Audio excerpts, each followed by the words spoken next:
এটা হলো Samsung v75 mobile. এটার সমস্যা হলো এফআরপি লক, যার কারণে এই যে স্কিপ বাটন এটা কাজ করছে না। এটা যদি এফআরপি লক না থাকতো তাইলে এই স্কিপ বাটনটা শো করতো, আর এখন এফআরপি লকের কারণে এটা হাইট হয়ে রয়েছে, যার কারণে এটা কাজ করতে হয় না। তো এটা এসপি ক্লাস্টারের মাধ্যমে কীভাবে এটার এফআরপি আনলক করা যায় এই ভিডিওটির মাধ্যমে আপনারা শিখতে পারবেন। শুধু এই v75 না, অন্য অন্য এমটিকে আইসির সিপিইউগুলার যে সেটগুলো আছে এগুলো এফআরপি আনলক করতে পারবেন এসপি ফ্ল্যাশ টুলের মাধ্যমে।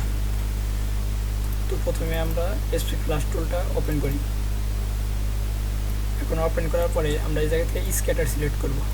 স্ক্যাটার সিলেক্ট করব কোনটা, আমাদের যে সেট যে ফাইল ওই অনুযায়ী আমরা স্ক্যাটার সিলেক্ট করব। তো যেহেতু এটা v75 সেট, তাইলে আমরা স্যামসাং v75 সিলেক্ট করি। স্যামসাং v75 এটা এমটিকের ভার্সন, যেটা এটা এই যে অ্যান্ড্রয়েড স্ক্যাটার সিলেক্ট করার পরে আমরা এই অ্যান্ড্রয়েড স্ক্যাটার ফাইল যে আছে আমরা ওই জায়গায় চলে যাব। স্যামসাং v75 ফার্মওয়্যার, এই যে অ্যান্ড্রয়েড স্ক্যাটার, এটাতে আমরা রাইট ক্লিক করে ওপেন করব। এরপর এই যে ফাইল অপশনে যায় আর ইডিয়েটে যাওয়ার পরে যে আমরা এখান থেকে ফাইন্ড করব, মানে এটা আমরা খুঁজবো যে এফআরপি আমরা সার্চ করে রাখছি। এখন ফাইন্ড নেক্সটে চাপ দেব। দেখেন ফাইন্ড নেক্সটে চাপ দেওয়ার পরে এই জায়গায় দুইটা অ্যাড্রেস চলে এসেছে। একটা হলো স্টার্ট অ্যাড্রেস,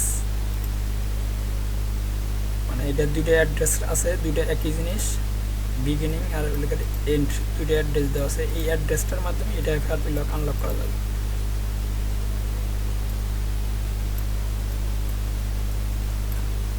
প্রথমে আমরা এটা ফরম্যাট মোডে চলে যাব, এরপর ম্যানুয়াল ফরম্যাট, এরপর এই যে কোডটা বিগিনিং অ্যাড্রেস। তাহলে আমরা এখান থেকে বিগিনিং অ্যাড্রেসটা কপি করে দিয়ে দিই। বিগিনিং অ্যাড্রেসটা হলো প্রথমকার যে অ্যাড্রেসটা, এটা আমরা কপি করি, কপি। এরপর আমরা এই বিগিনিং অ্যাড্রেসে এটা পেস্ট করে দেব। আর এটা লেখা ফরম্যাট অ্যাড্রেস, এটা লেখা নিচেরটা, এটা আমরা কপি করব। কপি করার পরে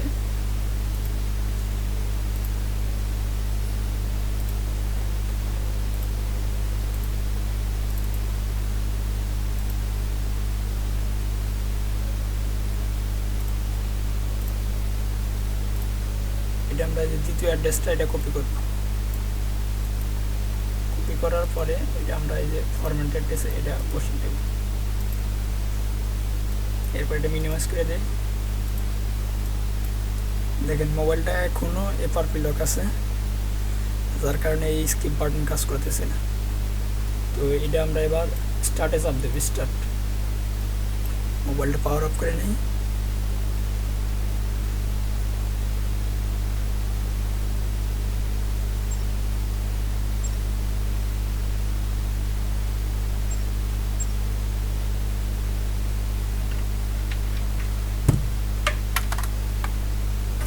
এবার আমরা এটার কেবলটা ইন করব।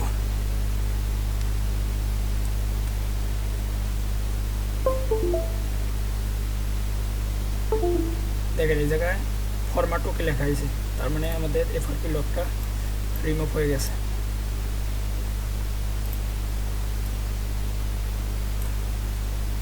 আমাদের কাজ শেষ, এখন এটা খুলে ফেলবো। খোলার পর আমরা আবার চেক দেব যে আমাদের এফআরপি লকটা চলে গেছে কিনা।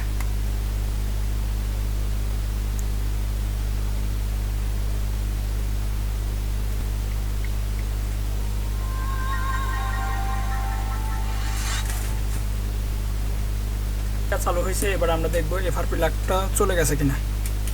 এই জায়গায় তো আমাদের স্কিপ বাটনটা হিডেন ছিল, এখন দেখেন শো করছে, তার মানে আমাদের এফআরপি লকটা কাজ করছে। এবার আমরা স্কিপ বাটনে চাপ দেবো। দেখেন এই যে স্কিপ অলওয়েজ, নেক্সট,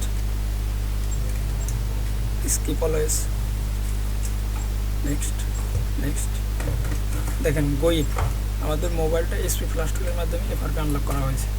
তো এইভাবে যদি আপনারা যদি এমটিকের যে কোনো মডেল কাজ করেন, আশা করি 100% সাকসেসফুল হবে। এটা শুধু v75 না, অন্য অন্য মডেলেও কাজ করবে।